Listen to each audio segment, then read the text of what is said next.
Essa é a videoaula 18, última aula do curso de Fundamentos de Ótica e Propagação da Luz, da pós-graduação de Engenharia Elétrica do UFE. E nessa aula, nós vamos falar sobre rotação de Faraday. A gente vai descrever esse efeito, um efeito interessante que aparece em qualquer material submetido a um campo magnético. A gente vai ver, vai fazer uma análise matemática, de como a susceptibilidade elétrica do meio é influenciada pela ação de um campo. E a partir da susceptibilidade vamos poder determinar a permissividade, o tensor permissividade do material. E com isso, utilizando as equações de Maxwell, vamos descrever os modos normais de propagação no cristal submetido a um campo.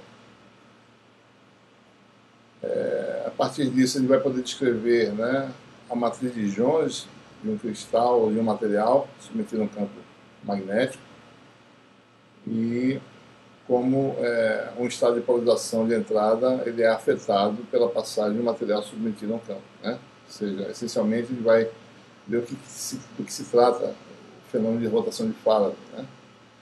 E vamos mostrar um exemplo de dispositivo que opera baseado nesse fenômeno, que é o isolador óptico.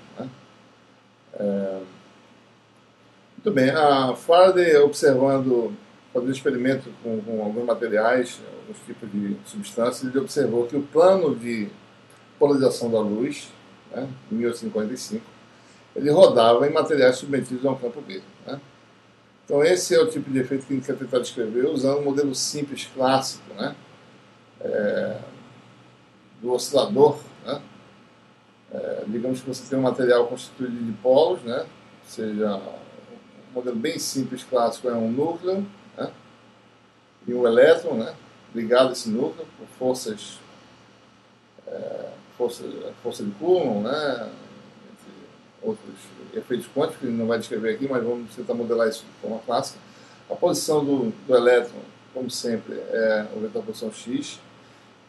Existe um campo eletromagnético, cujo componente elétrica é dado pelo vetor E. Na realidade, esse campo aí, ele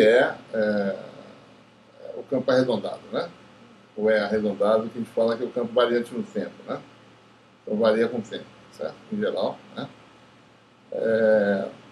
você tem aí que esse material, e em particular esse dipolo, está submetido a um campo estático, B, e o campo elétrico tem componentes, X, Y e Z. Então vamos novamente modelar, você tem as forças que atuam aí no elétron, seriam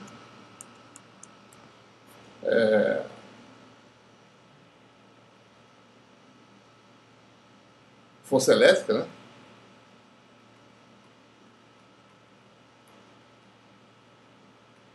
devido ao campo E. O elétron tem carga menos Q, então menos Q vezes o campo elétrico. A força elástica, devido à atração de Coulomb, vamos modelar como sendo um oscilador.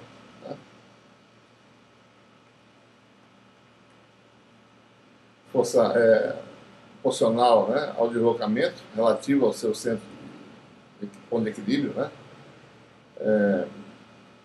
menos M gama 2, Kx, menos M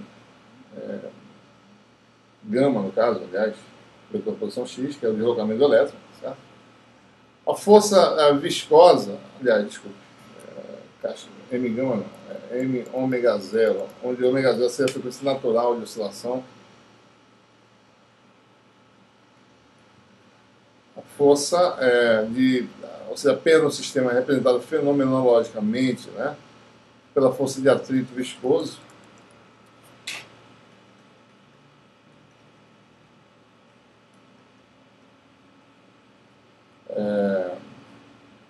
Menos M gama velocidade, velocidade do elétron, proporcional à velocidade, a gente escreve dessa forma. Isso está errado, é a força elástica, Kx que é escrito dessa forma, M ômega zero ao quadrado, né? E a força de atrito viscoso é M gama. Esse aqui é constante K, constante de mola K, no modelo oscilador harmônico, isso tem a ver com a frequência natural de oscilação. Então esse aqui seria ômega zero ao quadrado, né? Então, e a força de atrito viscoso, e aparece uma força nova no sistema, né, que é a força magnética, né? Que é proporcional à velocidade, certo? Então a força magnética que é QVB, né? QV vetorial B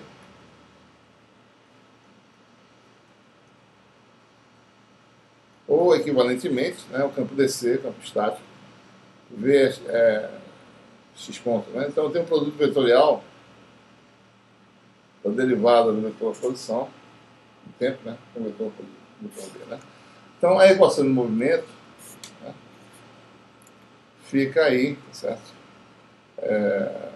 Assume essa forma, né? A lei de Newton, massa de aceleração, força elétrica, força de atrito viscoso, que se propõe ao movimento, né? Força elástica, né?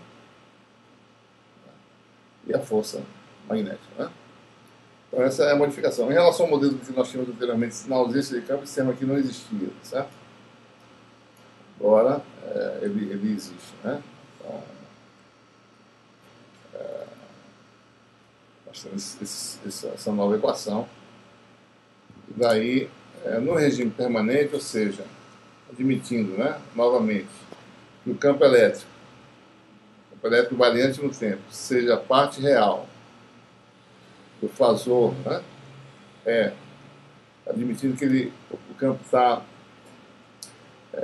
na frequência ômega, né, a fonte emite o campo eletromagnético na frequência ômega, monocromático, praticamente monocromático, vetor posição x, redondo, certo? No caso, né? Eu vou botar aqui no x meio arredondado, para diferenciar do fasor x, parte real de x, né? Fasor exponencial de j ômega t. Então, no regime permanente, né? Nessa condição, você tem aí nós obtemos uma equação, né, que nós já fizemos isso anteriormente, né, algo assim, desse tipo aí, certo? Já, né, colocando as derivadas, derivada segunda, né, da menos ômega 2, aparece aqui, tá certo? Derivada primeira, né, j ômega com menos da mais, j ômega gama e assim por diante. Então, essa é a expressão que nós temos, e é a partir dessa expressão que a gente vai obter momento de polo, tá certo? Né? A gente obtém essa equação para a polarização, lembrando, né, que a polarização é definida, né, como a densidade de átomos ou de dipolos vezes o momento de polo. O momento de polo, por sua vez, é a carga, né, do elétron, né? É a carga positiva vezes a posição do elétron em relação à carga positiva em sentido oposto, certo? Daí isso aqui. E, na realidade, o momento de polo seria, com a carga positiva a carga negativa, né? Seria da carga negativa para a carga positiva, né? Como o nosso vetor posição é para baixo, né, da carga positiva para negativa, então a gente tem sinal negativo aqui na frente, né? Então, o x está na equação anterior, certo? Multiplica a equação por menos Q, tem um momento de polo. Daqui nós obtemos aí a polarização multiplicando por N, né? E a gente representa, né, como a gente vai ter uma equação envolvendo componentes, né? A gente observa que isso aqui veio do produto vetorial do vetor posição x, né? Acho que aparece o P aqui. Então a gente vai representar matricialmente as grandezas elétricas, né, em termos da correspondente representação em matriz coluna de P, né? Tem 3 componentes, em princípio, né? A mesma coisa para o campo elétrico, né? Você tem aí o campo elétrico também representado como uma matriz coluna, então nós temos uma equação matricial na realidade, né? Lembrando que P, por sua vez, também vai ter uma representação, né, em termos de matriz